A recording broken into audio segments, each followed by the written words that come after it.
Modelling ಕ್ಷೇತ್ರದಲ್ಲಿ ಹೆಸರು ಮಾಡಿದ್ದ ಯುವತಿಯೊಬ್ಬಳು ನೇಣು ಬಿಗಿದುಕೊಂಡು ಆತ್ಮಹತ್ಯೆಗೆ ಶರಣಾದ ಘಟನೆ ಮಲ್ಪೆ ಪೊಲೀಸ್ ಠಾಣಾ ವ್ಯಾಪ್ತಿಯ ಕಲ್ಮಾಡಿಯಲ್ಲಿ ನಡೆದಿದೆ.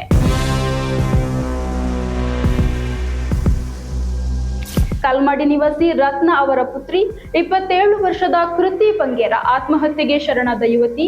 ಈಕೆ ಮಾಡೆಲಿಂಗ್ ಕ್ಷೇತ್ರದಲ್ಲಿ ಹೆಸರು ಮಾಡಿದ್ದು ನಗರದ ಕಡಿಯಾಳಿ ಬಳಿಯ ಖಾಸಗಿ ಹೋಟೆಲ್ ಒಂದರಲ್ಲಿ ಕೆಲಸ ಮಾಡ್ತಾ ಇದ್ಲು. ಕಳೆದ ಸುಮಾರು 5 ತಿಂಗಳಿನಿಂದ ಕೆಲಸಕ್ಕೆ ಹೋಗದೆ ಮನೆಯಲ್ಲೇ ಇದ್ದಳು ಎನ್ನಲಾಗ್ತಾ ಇದೆ.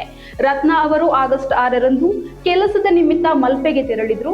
ಅವರ 2ನೇ ಪುತ್ರಿಯು ಕೆಲಸದ ಕಾರಣ ಉಡುಪಿಗೆ ಹೋಗಿದ್ರು.